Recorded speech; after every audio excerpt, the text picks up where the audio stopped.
Hi, hello. Welcome to this lunch talk at Accelerator.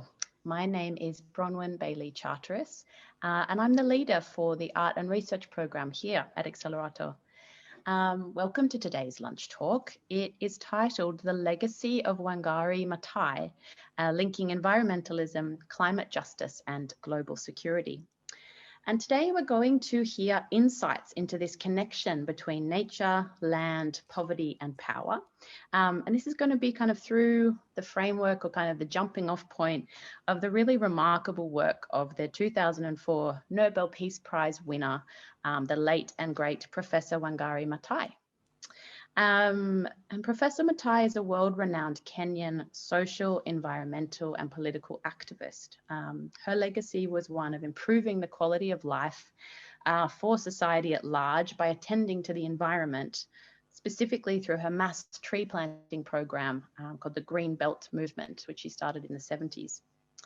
So today, I'm very pleased to be welcoming Professor Jason Czarnezki. Hello, Jason, welcome. And thank you very much for being here and taking part in our art and research program. Jason's going to discuss Maathai's ongoing legacy and use it as a starting point to discuss our own relationship to the land, and especially through the lens of environmental law and the land. So to give a little bit more of an introduction for you, Jason, to the viewers at home. So Professor Jason Czarnezki is the Gilbert and Sarah Kerlin Distinguished Professor of Environmental Law and Associate Dean of Environmental Law Programs and Strategic Initiatives at Pace University, New York. In 2020, Professor Czarnezki is here at Stockholm University as the Swedish National Research Council named him the Olof Palme Visiting Professor here at Stockholm University. And his research concerns include the natural resources law, environmentalism, food policy, sustainable public procurement, private environmental governance, and global climate policy. Some practical things for today. Our talk will run for about 45 minutes. So we started a little bit over, so we'll end a little bit closer to 1 o'clock today. And Jason will speak for about half an hour, and then we will have some time for questions as well. So if you're joining us from the Facebook live stream or from the YouTube live stream, you can add your questions there on the chat or comments as well, and we'll try to get to them at the end. And if you're watching this later, welcome as well. In the future of the worlds, this will be shared on our Accelerator YouTube channel and then also as a podcast too. So today's lunch talk is an extension of our current exhibition here at Accelerator, and that show is titled The Experimental Field. We're quite excited because this is Accelerator's first group exhibition ever. And it has 8 fantastic contemporary artists who are Andrea Zettel, Signe Johannesson, Åsa Elzian and Malin Arnell, the group O in collaboration with the Non-Existent Center, the group Ugly Cute, and also the group Cultivator. There's also historical materials and works in the exhibition too. And the show really takes the history of this site here at Stockholm University as a starting point to think about our relationship to the land and how we kind of live today. The exhibition is curated by Richard Julian and Therese Schellner from Accelerator. And as I said, we're quite excited because today is actually the opening day of Experimental Field in our beautiful Konsthall here, and also our new cafe is opened today too. So Jason, you're sitting in the newly opened exhibition. It's been open about 14 minutes now. And you're sitting on the work by artists Malin Arnell and Åsa Elzian, and it has a beautiful long title that I'm going to read for us now. The work is called Forest Calling, a never-ending contaminated collaboration or dancing as a form of forest knowledge, extension number 2 from 2020. And the piece you're sitting on is made of felled forest, tree branches and industrially processed wooden material from different epochs and origins. Over the course of a month, this wood that was to be thrown away was actually collected at the university, and the material of the sculpture testifies to its long use in the service of knowledge and also our ongoing and mutual dependence on forests. We can also see behind you, Jason, the work of artist Signe Johannesson and her installation, Posthumous Dialogue, which investigates trans-species relationships between humans and domesticated animals throughout history. And so when we did the exhibition tour, Jason, you chose yourself this place to be seated and to kind of sit with the work, as you spoke about this kind of resonance between Maathai's legacy and also your own work around the concept of resource. So it'll be really exciting to hear your thoughts today that kind of leap off from this perspective. And yeah, for you at home, I hope that you have something delicious to eat, because this is a lunch talk, and in the future, we will be able to hold these back in our lovely cafe and you'll be able to eat with us. But for now, I hope you have something delicious to eat in your lunch break while we feed you something delicious for your minds. So without further ado, Jason. Thank you so much, Bronwyn. Thank you to Accelerator. For those of you who haven't been here, it's an amazing art gallery. I was fortunate enough to actually come here to their first exhibition, which was pre-pandemic in September now of 2019. And to now see the space filled with different art is really remarkable. In particular, thank Bronwyn and everyone at Accelerator for giving me a private tour before my talk so I could experience the space and decide where to sit. And I feel especially spoiled in these times being in an art gallery and actually sitting on a piece of art, which very rarely do you actually get to touch and sit on a piece of art. I also want to thank Stockholm University for both hosting this and then last year for hosting me as the Olof Palme Visiting Professor funded by the Swedish National Research Council. And of course, hello to my colleagues in the United States at the Elisabeth Haub School of Law at Pace University. I had a plan for this talk, and when I came to visit the space, I think it very much changed my plan for the talk.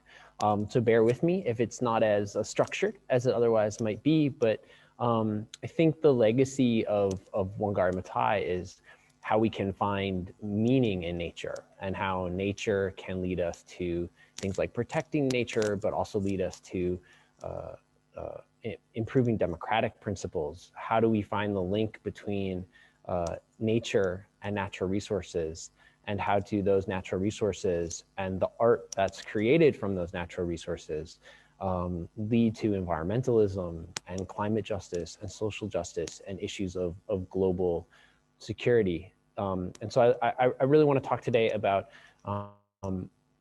my view of natural resources and art and how we can bring those two together to perhaps lead to a more just future. And that would be a legacy of Wangari Maathai or any environmentalist that's working in the field. And in particular, these two pieces of art that I'm in the room with spoke to me in this way. The idea of, what I'm sitting on was once a tree, was once a desk, one was a door, and yet when do they cease to become nature? Do they ever cease to become nature? And if they did cease to become nature, when they were now recreated as art, have they returned to their natural community? Because we all live in a human environment, even for us who lives in cities. And behind me also is a piece of art made with casts of bones from animals, and so that speaks to me as well. So what I'll do is I'll share my screen for a little bit, not for too long, because then you can't see the art behind me, and hopefully this will work. So.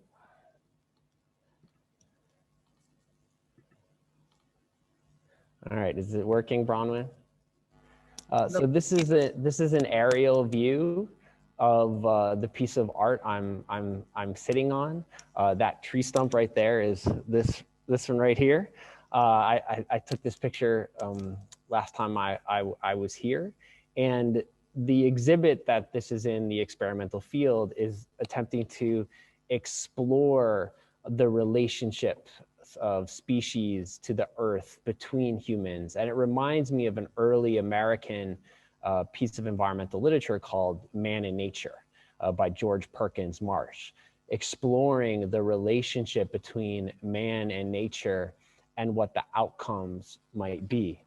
And I think what's interesting in these times is how man has manipulated nature, and the experimental field, like this exhibit, is talking about this space where Stockholm University exists and how it was engaged in agricultural research. So man has manipulated nature, but not without cost. Now we have a situation where industrial activity and land use change and transportation has led to things like pollution and global warming, and then lead to emergency and crisis. So our manipulation of nature can not only lead to environmental challenges, which pollute nature itself, but also undermine global security and civil society. But nature can also provide us with an opportunity, with a realization to lead to other democratic principles. Olof Palme, he in 1985, former prime minister of Sweden, said, "Our countryside and our environment are being exposed to strains, changes, and degradation that may also ultimately threaten peace, directly or indirectly, in many reasons." So Olof Palme fought for workers' rights, decolonization of the developing world, social welfare, public health, and women's rights, right? Things that were also important to Wangari Maathai. And he championed a transition away from fossil fuels and opposition to apartheid. And so I think, peace, security, social well-being, democratic principles depend upon us achieving the three pillars of sustainability, which include environmental, social, and economic welfare. These are principles championed by Palme, by Wangari Maathai, and perhaps we can, principles that we can champion ourselves as we expose ourselves to different things in nature. This is my favorite piece of art, so I can't do a talk in an art exhibit without showing my favorite piece of art. This is a piece of art I was exposed to in the 3rd grade. I grew up in Milwaukee, Wisconsin, about an hour and a half north of Chicago in the United States. This is an untitled work by Cy Twombly. It's located in the Milwaukee Art Museum. Most people see it and they think of it as a chalkboard, but it's actually a white canvas with black and white paint. And so I show this to say that we simply can't erase marks that are already there on our environment. We have to deal with these changes against the existing backdrop and climate reality that we now face. So I think an aim, a goal, one of the aims and goals for today's talk is how do we raise awareness about sustainability and achieving global peace and security? How do we connect different academic disciplines to this goal? And so there is a role for a legal scholar like myself, as well as artists, to come together and raise awareness about the importance of nature. And so can we broaden our understanding of peace and welfare and democracy and social justice to include ecological resiliency in the Anthropocene? And I would argue that we can't have global security without a healthy environment. And so, I'd like to today illustrate maybe the link between environmental protection and our protection of natural resources and global peace and security. And maybe if we have time, think about how do we account for this link? What's the role of law? What's the role of art? What's our role as individuals? And I think there are some things we can learn about as it relates to the COVID-19 pandemic. Relationship between COVID-19, climate, and the protection of natural resources, and how disease can affect humanity once we've gone too far. It's great to do this type of work in Stockholm, of course, where I am right now. Sweden has long been at the forefront of recognizing the link between environmental protection and societal welfare. The Declaration of the United Nations Conference on the Human Environment, also known as the Stockholm Convention, was adopted in Stockholm on June 16th, 1972. We're actually coming up on its 50th anniversary. And it recognized that natural resources must be safeguarded, that Earth's capacity to produce renewable resources must be maintained, that wildlife should be protected. And Swedish environmental law scholars have started to draw the link between environmental and natural resources protection and global security, what my colleague at Stockholm University, Jonas Ebbesens, calls social ecological security. In his 2014 article, he noted that the notion of security has changed significantly since the Stockholm Convention, so as to include socio-ecological concerns even at a global scale, which is interesting because there's not a single reference to security in the outcome of the Stockholm Conference. But by 1992, the Rio Declaration stated that the peace, development, and environmental protection are independent and indivisible. And by 2010, the UN said, quote, "The environment is a crucial aspect of the right to peace. An area of particular relevance is climate change."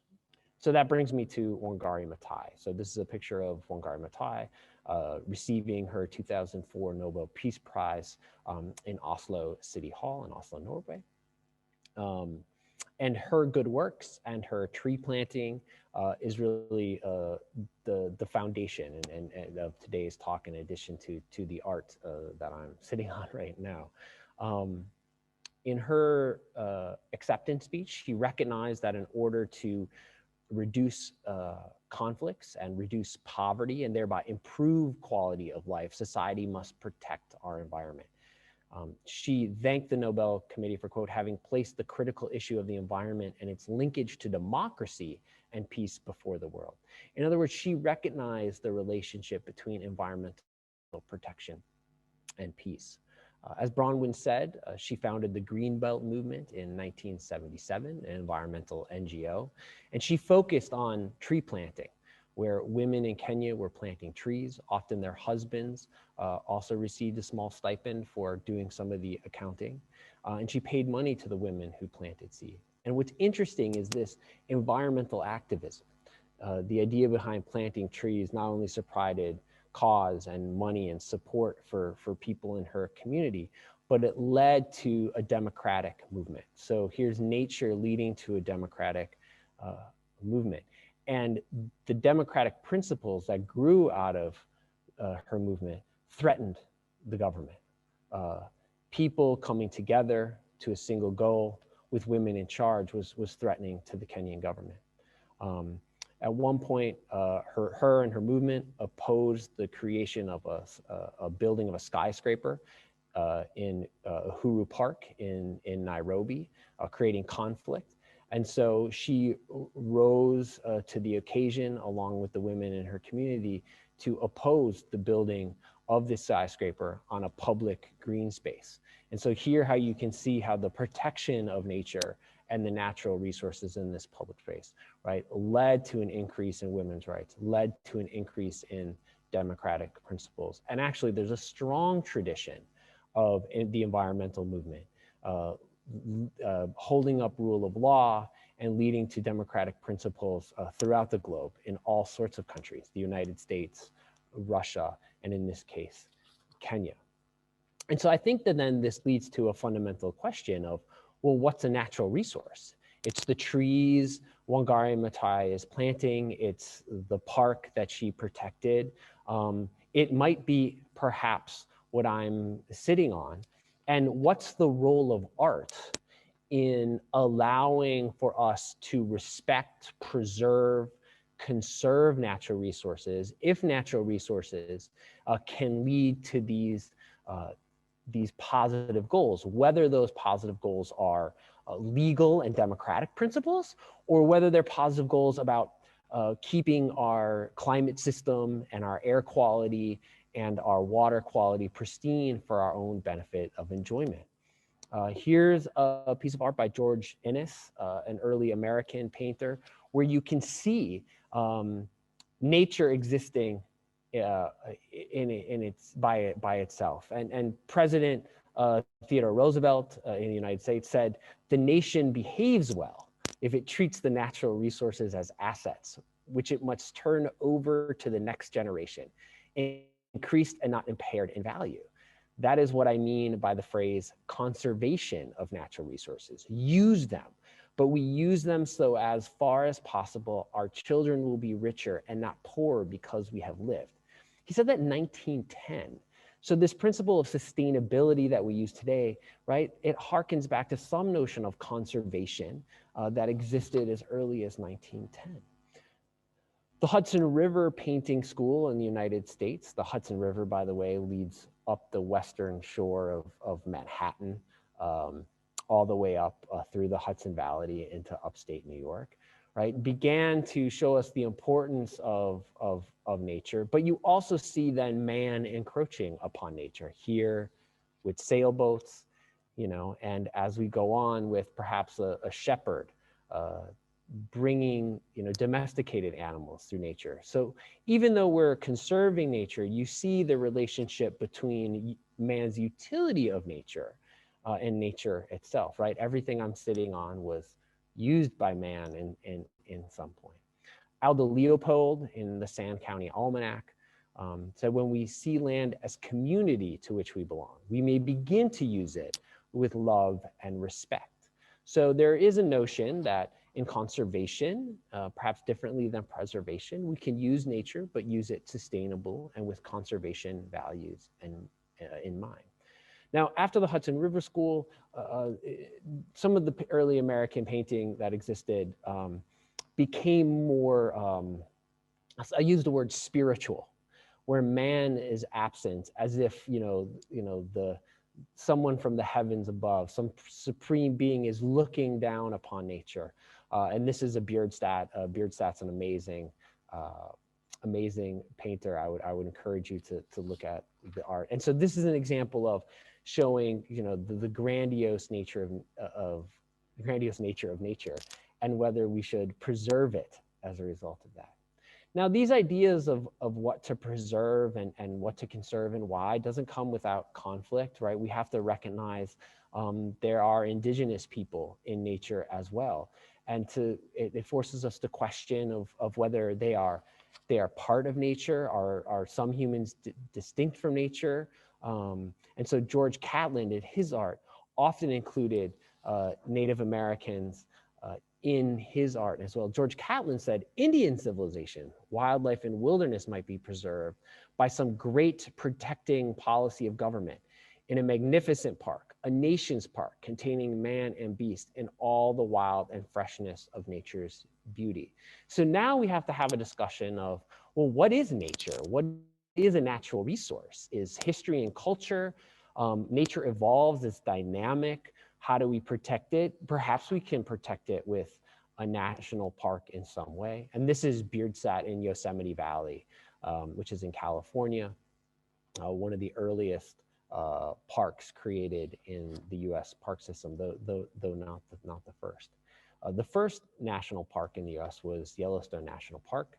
This is Tower Creek. This is another Thomas Moran painting in Yellowstone National Park. So here's an example of, we couldn't send all the congressional leaders from the East Coast of the United States out west to Wyoming, parts of Idaho, to see Yellowstone National Park. So we would send artists, and we sent artists to bring back images, to know that this is a beautiful part of nature that needs to be protected. And as part of the Hayden expedition, they sent Thomas Moran and artists to bring back stories of tales and trails to what it looks like out west. And here's Ferdinand Hayden as part of the Hayden expedition. And so Yellowstone National Park was created as America's first national park. And this is, some of you might have been to Yellowstone and seeing Old Faithful, the geysers there in Yellowstone. So art plays a very important role, not only in terms of our spiritual feelings about nature, but also a practical role. because it can show individuals the importance of protecting nature. And so here we have a Beardstat in Mariposa Grove. The idea of should we protect California's redwoods, something that John Muir thought was important to do. So what is a natural resource? I mean, this is a challenging question. Most people would say the tree that you're seeing here is a natural resource. But if natural resources provide these values, whether they're protecting the air and climate system and water for public health reasons, or providing democratic principles, well, we have to be able to define what a natural resource is.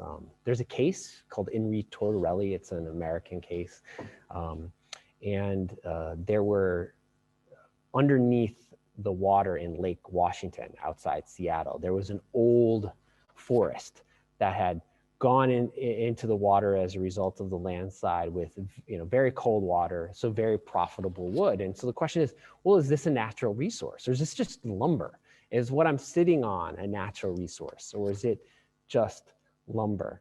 And so the court said, well, we have no difficulty in determining that as a matter of law, that these submerged trees are natural resources and therefore owned by the government. But there are all sorts of natural resources.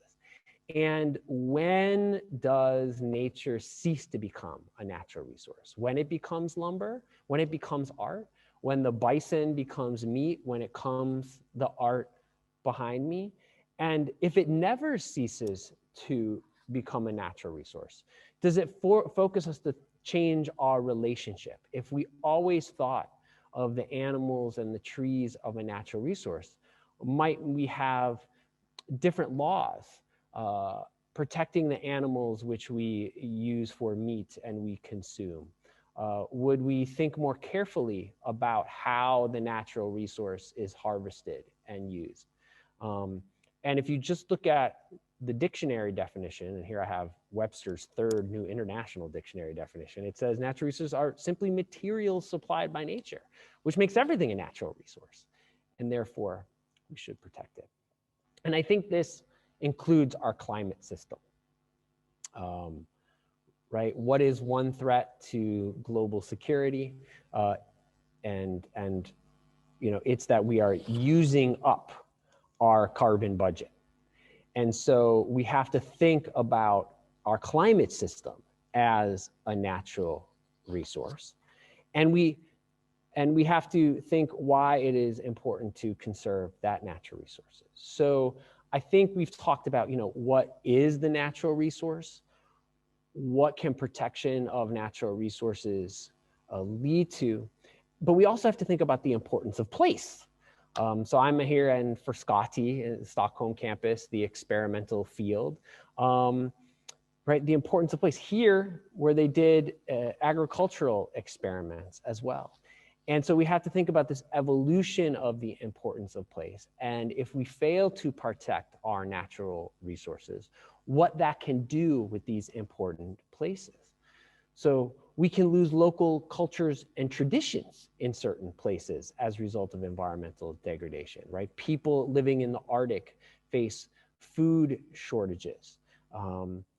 Their traditional ways of moving across ice is going away because there's lost corridors. And so now what was once ice is now water. So there are cultural implications to our protection of natural resources.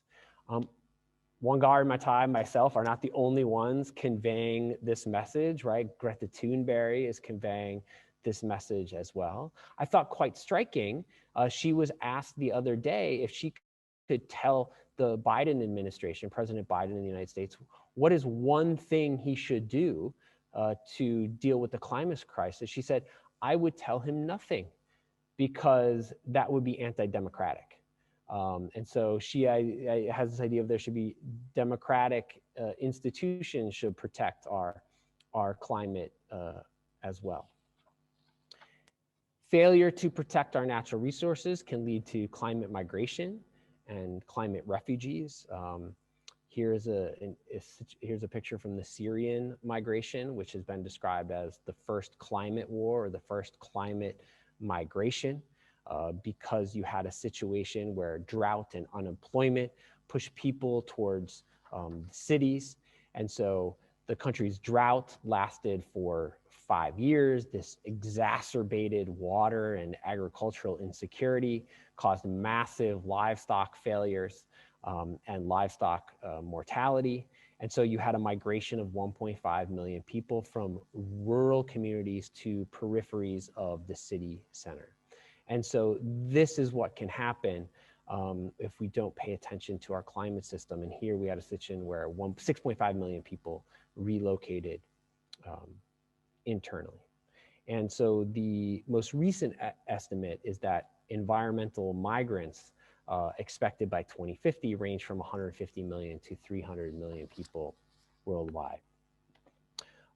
Also can lead to challenges of food insecurity and as a result. And so our food systems create pervasive environmental and social health impacts, and our destruction of the environment also increases food insecurity as well.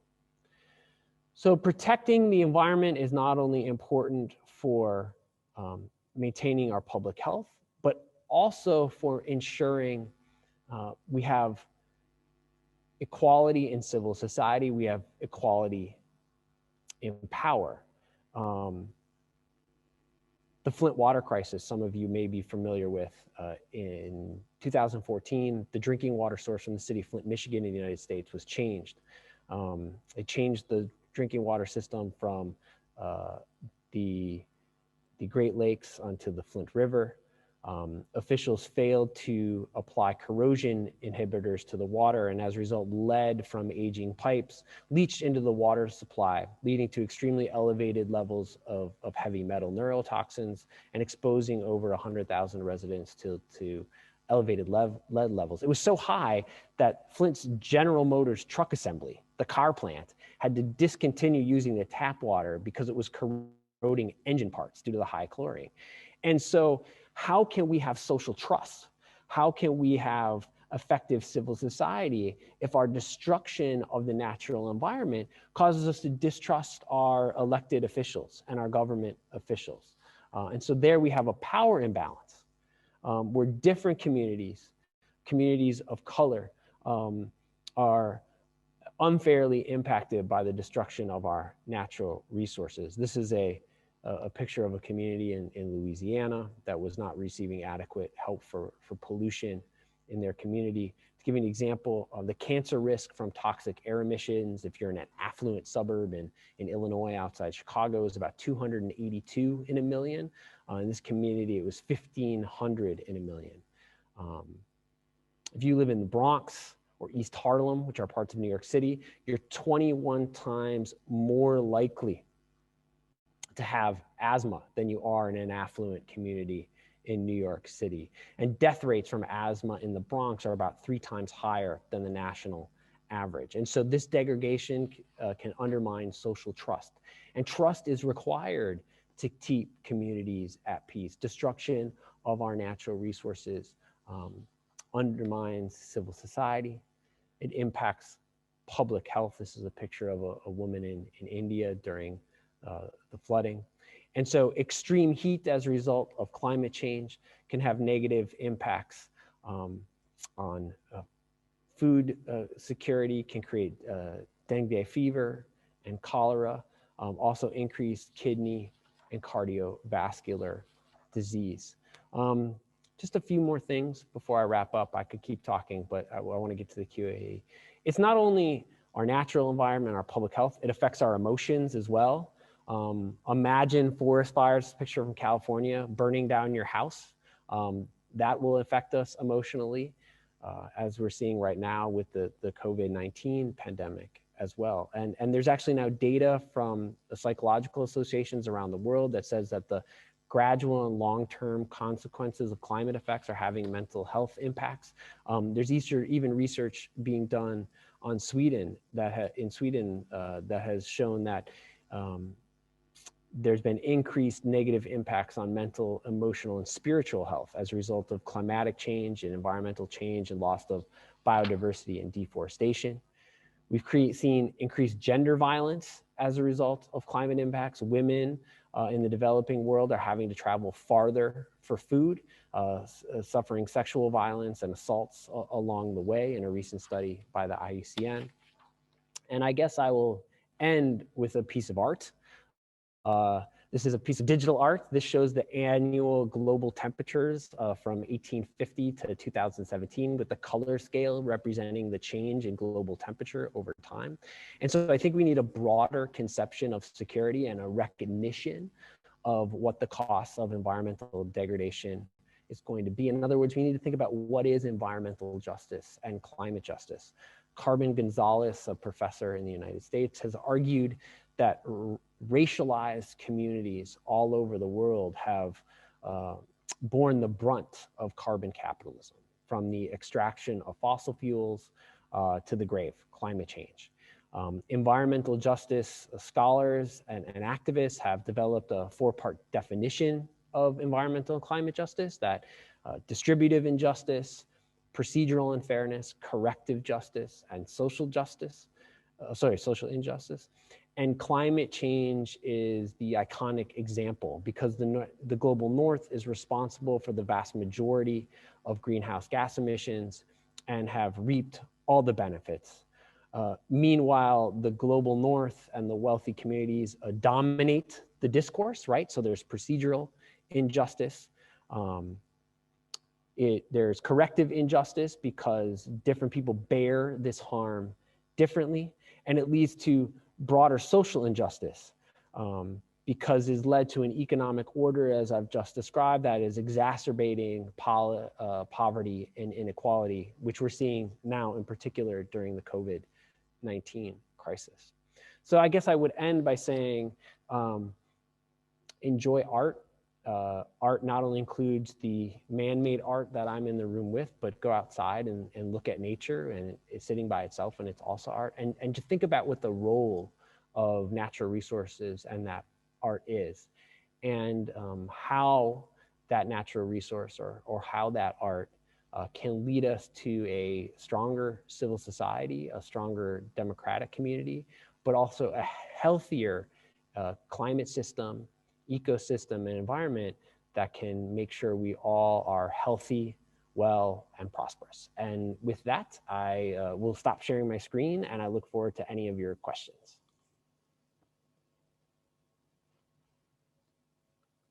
Thank you so much, Jason. Wow, that was a lot and beautifully timed as well. Thank you very, very, very much.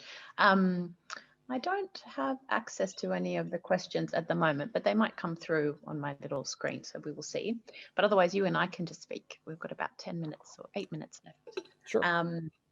But Jason, that was just really, thank you so much for kind of your generosity in laying this this out for us and helping us to understand kind of the ongoing implications of what we define as nature. One thing I wanted to kind of circle back to is this idea of the resource question, and kind of in my work with water, I write a lot about the kind of implications of what it means for the definition of water, that it's an inanimate object. And I think it's also very much in kind of the vibrancy of the work that you're sitting with today, or the two works that you're sitting with today. Where this kind of vibrancy, or the idea of like what is alive, or animacy, however you say that, things that are animated, how do you kind of think about this resource question when you're dealing with it with your students and also in your kind of environmental law practice? How do you think through the question of like inanimate or animate objects, and especially that's a really good question. It makes me think of a common question that I ask my students when I ask them, do you live in an environment? And the students who live in very urban environments have a tendency to say, no, I don't live in an environment. And like it's somehow inanimate, it's not alive in any sort of way. And the students who might live in more rural communities, or we might consider more naturally picturesque communities will say yes. So, but I think so. I think that would be the first way I would think about it. Where in fact, our urban communities are actually quite alive. There's lots of movement. There's human movement. It can lead to things like street level air pollution. We think of skyscrapers as beautiful and we take pictures of them all the time. And so nature can be steely blue and gray in addition to being green and brown. And I think if we thought about our urban environments as alive, we would think about the importance of public space. And I think with COVID-19, we're saying, oh wait, we live in these urban communities. It's really important for us to have public green space for people to walk around and to walk all the new puppies everybody got during the pandemic and things like that. So I think we need to think of all environments as animate. I think the second way to think about it is, I do agree that there's sometimes this notion of things stop being natural resources when they're inanimate. So if we kill the tree and turn it into lumber, if we kill the cow and turn it into meat, it no longer is nature. But it's interesting because I'm not sure people think about domesticated animals on a farm as nature either.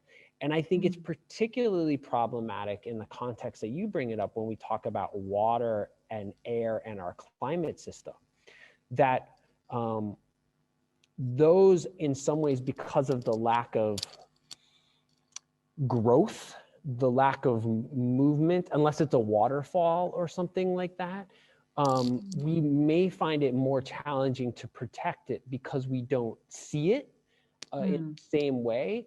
And in that way, we take it for granted. We take the air quality for granted. We take for granted the water that comes out of our pipes for granted as nature. My colleague, Margot Pollins, who directs the PACE NRDC Food Law Initiative, she's been recently writing about how we need to think about food safety as an environmental issue. That it's not only that we're worried about our food being contaminated, we also have to think about how our food system impacts the broader environment when it's produced as well.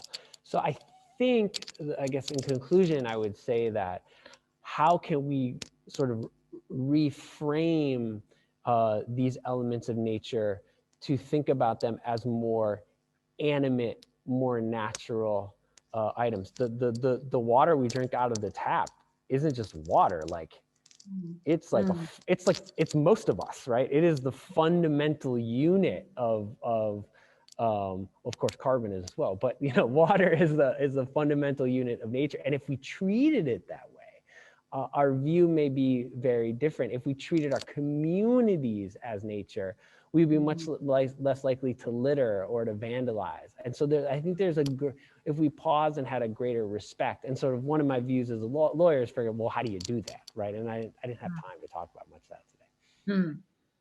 But I think like you're bringing up some just beautiful points here, because I think, and also to kind of reflect back on your talk as well, where you were talking about some painting and early artists' reflections of nature. I think that now we're at this really exciting stage with like Signe Johannesson and also Elsina Malin Arnell.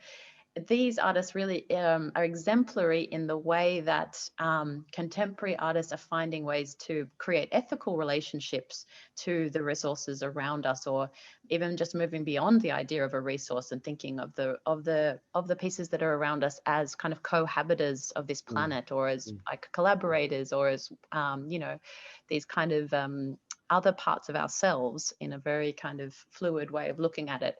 And so yeah, so I think art, and especially contemporary art that deals with these real complexities of how we understand where we're placed on this earth and at what kind of responsibilities that comes with. I just want to say before we run out of time, there's along with Wangari Maathai's amazing legacy and Olof Palme, which I'm really glad you brought in him as well, and Greta Thunberg too.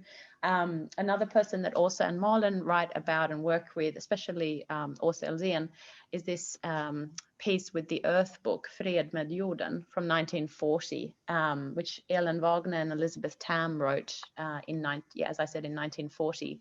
And they were really kind of also doing this amazing work from a Swedish context based around how we understand ideas of owning the land or renting the land or being at one with the land as a way of also kind of women's suffrage and even separatist kind of communities, women's communities as well. So, these discussions of environmental justice and environmental racism, which you bring up, are just so deeply interconnected with, questions of women's rights as well, which Wangari really shows us.